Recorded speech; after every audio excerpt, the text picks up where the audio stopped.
그렇게 리빙스톤이 세상을 떠나고 나자 아프리카에서 리빙스톤의 사랑을 받았던 사람들은 여러분 리빙스톤을 이제 유해를 영국으로 돌려보내지요. 거의 2,400km를 그 시신을 운구합니다.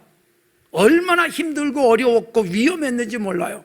그래서 중도에서 포기하고 돌아간 사람도 많았지만 끝까지 이 리빙스톤을 모셨던 추마와 수시는 그 리빙스톤을 옆에서 보조하는 사람이기도 했지만 결국 잠비아에서는 영웅처럼 여기는 사람이 돼서 지금도 리빙스톤 공항에 가면 두 사람의 동상이 서 있을 정도, 리빙스톤 동상은 없는데 이 두 사람의 동상은 있었어요. 나중에 리빙스톤 동상이 세워졌더라고요. 그렇게 리빙스톤은 영국으로 유해가 옮겨지고 장례를 치렀지만 여러분 영국에서 그 참 국장을 치르면서 묻히기까지의 과정 속에 유해를 옮겨가는 게 얼마나 힘들었어요. 그래서 이 아프리카 사람들은 미라를 만든 거예요. 여러분 이렇게 냉동차로 옮길 수 없는 때였기 때문에 시신이 부패하지 않도록 하기 위한 처리를 했습니다. 장기를 다 꺼낼 수밖에 없었고, 그래서 잠비아에는 바로 리빙스톤의 심장이 묻혀 있습니다. 치푼두라는 동네의 족장 치탐보의 마당에 있는 나무 아래 무푼두라는 나무, 찾아보시면 무푼두 나무가 나오는데 그 나무 아래 심장이 묻혀 있습니다. 여러분 왜 심장을 거기 묻었을까요? 심장은 바로 리빙스톤의 열정, 아프리카에 대한 사랑, 그래서 그걸 잘 아는 분들은 그의 심장을 거기에 모셨습니다. 살아있는 동안 아프리카에 대한 열정과 사랑, 유럽 사람들은 노예 사냥을 하고 있을 때 리빙스톤은 노예 사냥을 반대하면서 그들을 사랑하고 품었던 그의 사랑과 열정이 죽었지만 거기 남았고요. 그게 이어지는 거예요. 그래서 그 뒤로 100년이 지나서 우리나라에 선교사가 들어오잖아요. 그것도 영국에서 들어오잖아요. 1866년. 그리고 이 땅에 복음이 심겨지잖아요. 그러니까 리빙스톤의 심장이 잠비아의 아프리카 땅에 묻혔다는 것은 리빙스톤은 죽어도 계속 그것을 떠나지 않고 사랑한다는 상징적 의미입니다. 자, 여러분 오늘 바울 사도가 빌립보서를 쓰면서 예수 그리스도의 심장을 이야기합니다. 예수 그리스도의 심장으로 너희를 얼마나 내가 사모하는지 하나님이 잘 아신다. 8절에서 그렇게 말하고 있습니다. 여러분 이 말은 예수님의 심장, 예수님의 사랑, 예수님의 마음으로, 그래서 오늘 본문에 마음이 많이 나오잖아요. 그리고 2장에서도 너희도 이 마음을 품어라, 예수 그리스도의 마음. 그러니까 예수 그리스도의 심장이란 예수님 같은 사랑, 예수님 같은 열정, 예수님 같은 마음으로 교회를 사랑했고 성도를 사랑했고 그리고 사명을 목숨 바쳐서 감당한다는 것을 의미하고 있습니다. 예수 그리스도의 심장. 여러분 오늘 저나 우리 모든 성도들이 예수 그리스도의 심장이 내 안에서 과연 뛰고 있는가, 이 부분을 확인했으면 좋겠습니다. 심장이 얼마나 중요합니까? 여러분 심장이 공격을 받으면 바로 시간도 걸리지 않은 채 이 땅을 떠나기도 합니다. 잠깐 이상하다 싶은데 그대로 마비가 오고 심장이 멈춤과 함께 생명도 멈추는 일들이 있지 않습니까? 너무 소중한 거예요. 그리고 이 심장이 바로 우리에겐 하트, 이렇게 사랑의 표현으로도 돼 있는데 여러분 이 심장이 끊임없이 뛰면서 우리는 살아 있습니다. 하루에 10만 번 정도를 뛴다고 해요. 그리고 평생 평균적으로 치면 10억 회 정도가 심장 박동이 이루어지면서 우리는 살고 있습니다. 심장이 굉장히 빠르게 반응하기 때문에 여러분 갑자기 빨리 뛰어야 되면 5초 만에 심장의 박동 속도가 2배로 늘어나기도 합니다. 자동차 성능 얘기할 때 몇 초 만에 100km에 도달할 수 있는가, 이게 굉장히 자동차 성능의 자랑거리인데 여러분 우리 심장은 5초 만에 2배로 뛸 수 있을 만큼의 능력을 갖고 있는 이 심장이 끊임없이 뛰고 있습니다. 1분 동안 심장이 펌핑을 하면서 뿜어내는 혈액량은 우리 몸에 갖고 있는 혈액 전부를 돌리는 그만한 능력이 있는 심장입니다. 그러니까 예수 그리스도의 심장으로 교회를 사랑하고 있다는 바울 사도의 이 고백은 정말 예수 그리스도의 심장이 내 안에서 쉬지 않고 뛰듯, 잠을 자도 심장은 작동되듯, 잠을 자도 교회 생각, 그리고 쉬는 시간에도 하나님의 나라를 가슴에 품은 것을 가장 극적으로 표현하고 있는 것이다라고 우리가 이해하시면 됩니다.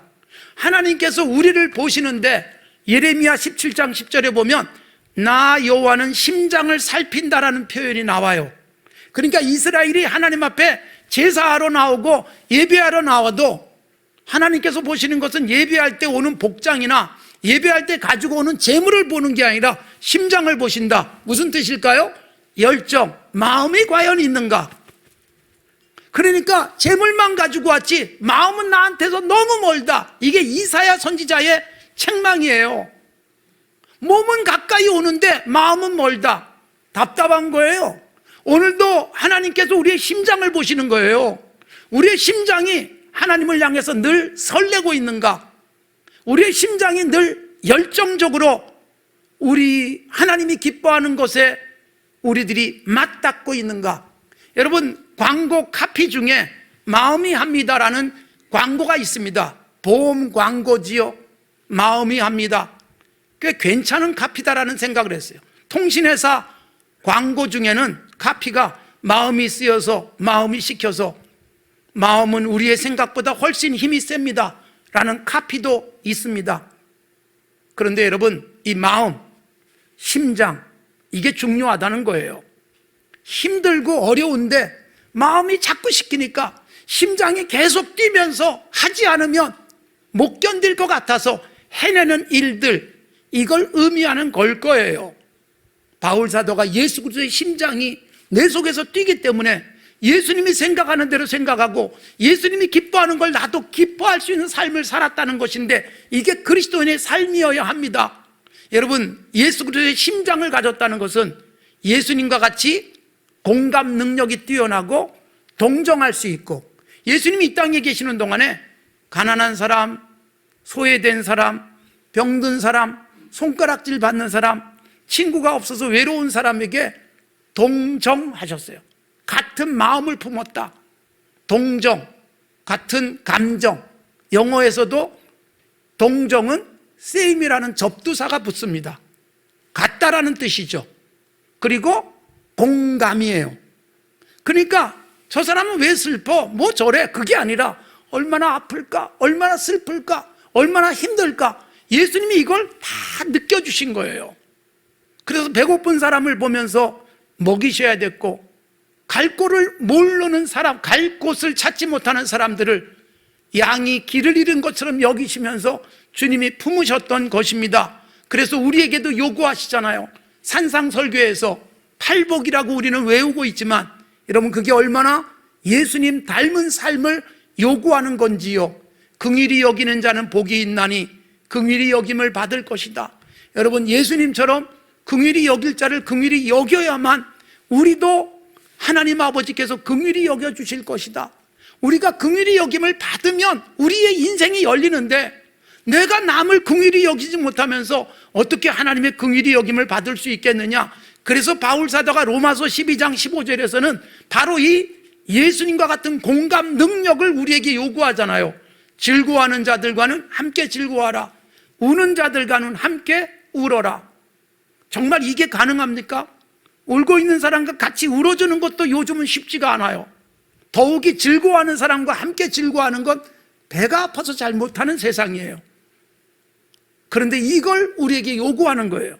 이게 예수님과 같은 마음임을 강조하는 것입니다. 누군가가 아플 때 같이 아파할 수 있는 것.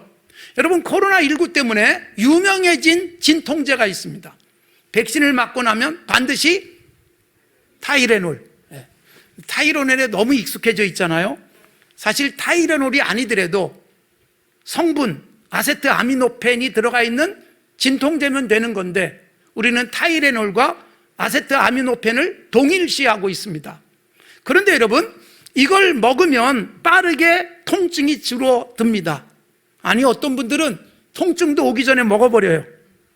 저도 백신을 맞고, 그리고 다음 주에는 또 부스터샷을 맞기로 예약이 되어 있습니다만, 하나님께서 우리에게 주시는 통증에 대한 건강한 생각이 있어야 돼요. 사실 여러분, 통증은 살아있기 때문에 느낍니다. 죽은 사람은 통증도 못 느낍니다. 그래서 통증이 있다는 것은 난 살아있어 라는 의미이기도 하고, 어떤 서울대 교수님은 아프니까 청춘이다 라는 책도 썼습니다. 많이 팔렸습니다. 아프니까 청춘이다. 무슨 뜻이에요? 아직 젊고 패기 넘칠 때 통증이 많다. 그렇게 젊은이들에게 희망을 주기도 했습니다. 그런데 우리는 통증을 못 견디는 거예요. 조금만 아파도 통증을 완화시키는 약을 먹고, 여러분 텔레비전 광고에서 바로 진통제 광고가 얼마나 많이 나오고 있습니까? 그런데 여러분, 이 아세트 아미노펜 계열의 이 진통제를 먹었을 때 효과가 나타나요. 진통 효과가 있어요. 그런데 부작용이 뭔지 아세요? 심각한 부작용. 그게 뭐냐 하면 내 통증이 가라앉을 수도 있고, 그런데 남이 느끼는 통증도 공감을 못하는 부작용이 있다는 거예요. 이게 이해가 잘 되실지 모르겠어요. 미국 오하이오 주립대학의 메디컬 센터 행동의학 연구소의 볼드윈 웨이 박사가 실험을 했습니다. 80명의 대학생들에게 아세트 아미노펜이라고 하는 이 진통 물질이 함유된 물을 절반에게 마시게 하고 절반은 맹물을 마시게 했습니다. 약효가 나타나기를 1시간 기다린 다음에 8가지의 짧은 시나리오를 다 읽게 했습니다. 그 시나리오는 칼을 쓰다가 잘못해서 막 뼈까지 보일 정도로 그렇게 상처를 입은 시나리오, 그리고 아버지가 사망으로 인해서 슬픔에 잠긴 사람의 이야기 등 슬픈 이야기들을 읽게 했어요. 그리고 뭘 요구했는가 하면 시나리오에 나오는 주인공들이 얼마나 아플까, 얼마나 힘들까를 1에서 5가지로 표기를 하라 그랬는데, 진통제를 먹은 사람들은 주인공들의 아픔을 크게 느끼지 못하더라는 거예요. 그러니까 통증이 낮은 것으로 표기했고, 맹물을 마신 사람들은 통증이 클 것이라고 표기를 했다는 것이죠. 이 실험을 통해서 여러분, 진통제가 나의 아픔만 줄여주는 게 아니라 타인의 고통에 대해서도 공감 능력을 떨어뜨린다. 저는 이렇게 적용을 해봤어요. 현대인들이, 여러분 예전엔 진통제라는 게 없었지 않습니까? 수술을 해도 마취도 못했기 때문에 통증을 그대로 느끼면서 몸에 칼을 대기도 했습니다. 그런데 여러분, 그게 훨씬 더 회복 능력은 뛰어난 거거든요. 결국 통증을 참지 못하는 현대인들은 진통제에 어떻게 보면 취해 사는지도 몰라요. 근데 그러다 보니까 내 통증도 못 참고 통증을 완화시키는 그런 습관이 됐을 뿐만 아니라 다른 사람의 통증에 대해서는 아예 둔감해졌는지도 모릅니다. 저 사람이 얼마나 아플까? 얼마나 힘들까? 공감을 안 해주는 거예요. 심지어 남편, 아내, 부모, 자녀의 통증에 대해서도 공감이 안 될 수도 있습니다. 그러니 여러분, 가족 간에 비극적 사건들이 일어나지요. 어린아이를 죽이는 부모도 있습니다. 여러분, 이게 어떻게 가능할까 싶잖아요. 통증이 사라져버리는 세상일지도 몰라요. 심리학자들이 소위 사이코패스들을 뭐라고 진단하는가? 공감 능력이 저하된 사람. 당신이 얼마나 아플까? 내가 이렇게 하면 당신은 얼마나 힘들까를 전혀 느끼지 못하기 때문에 웃으면서 한다는 거예요. 여러분, 예수님께서 그 심장이 뛰고 있기 때문에 불쌍한 사람을 보면 지나칠 수가 없었어요.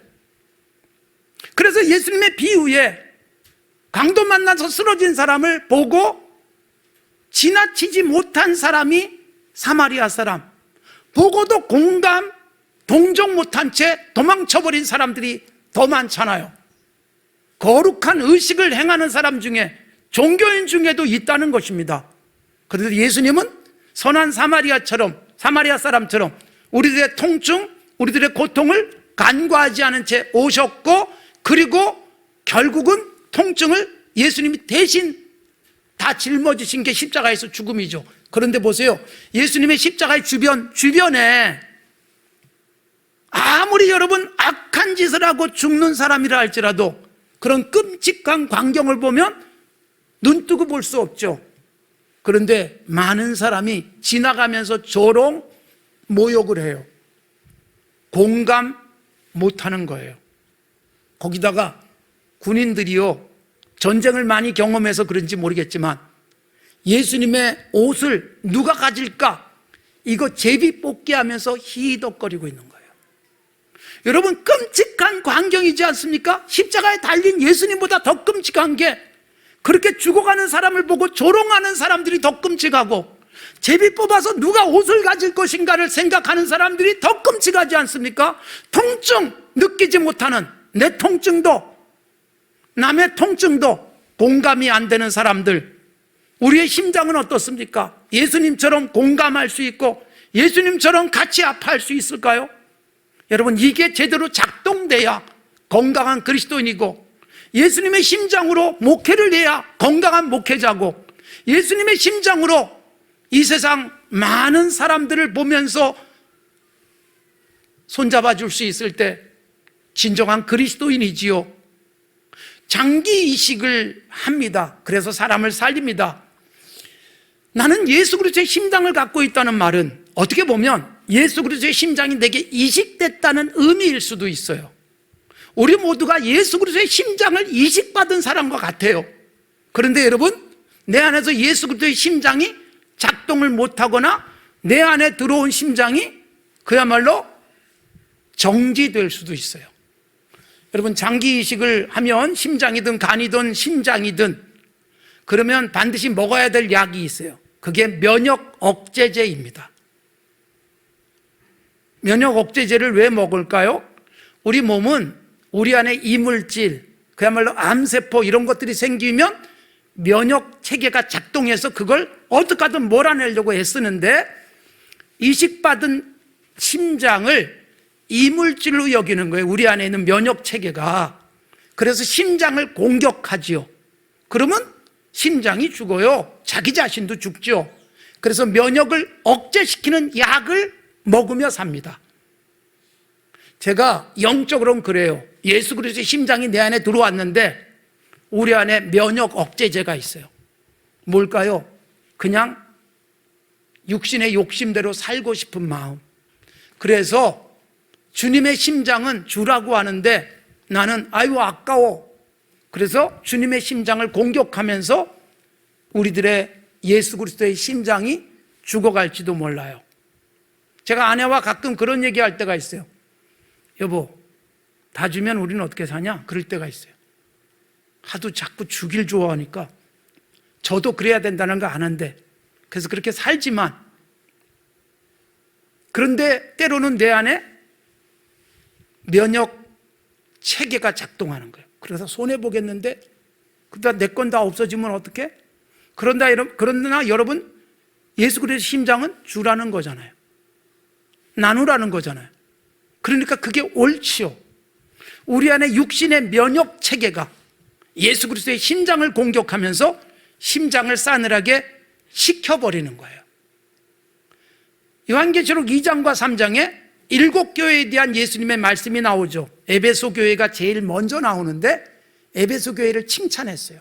에베소 교회의 인내, 시험을 이기고, 그리고 악한 자들 손잡지 않고 가짜들 걸러내는 대단히 뛰어난 교회였습니다.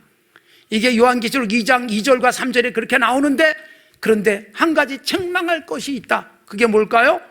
처음 사랑을 잃어버렸다. 찾아라. 어디서 잃어버렸니? 묻는 거예요. 이게 뭘까요? 예수 그리스도의 심장이 처음엔 작동했던 에베소 교회가 어느새 싸늘하게 식어버렸어요. 심장 박동수가 줄어들고 심근경색이 오고 그러면서 사랑이 식어버린, 그래서 예수님은 회복 좀 해라. 예수님의 사랑이 요한복음 13장 1절 끝까지 사랑하시느라예요.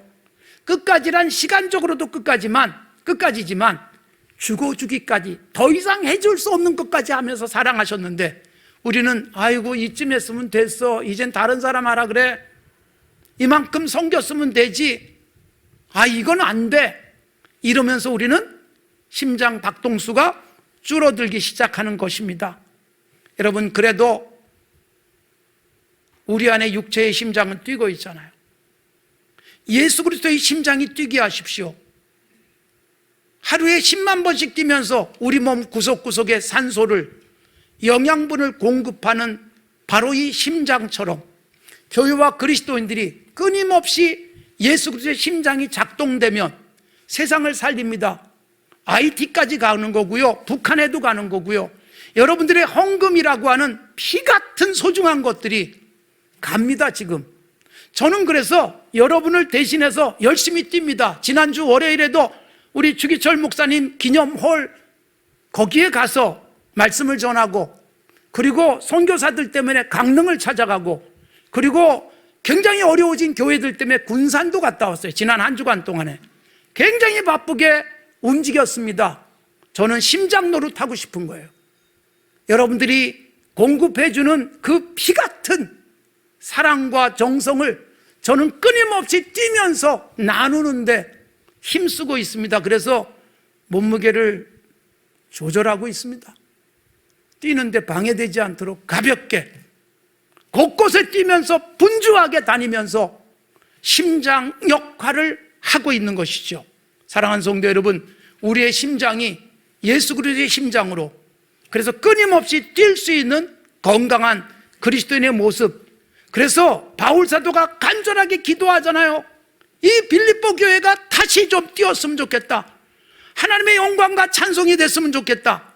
너희 안에 착한 일을 시작하신 그분이 완성될 때까지 너희들이 살아있기를 원한다. 그래서 2장에서 이 마음 좀 품어라, 예수 그리스도의 마음이다 라고 강조하고 있습니다. 사랑하는 성도 여러분, 우리들이 심장이 계속 뛰기를 바랍니다. 예수 그리스도의 심장이 내 안에서 살아 움직여서, 그래서 그것이 사랑으로 세상을 변화시키는 에너지로 바뀌었으면 좋겠습니다.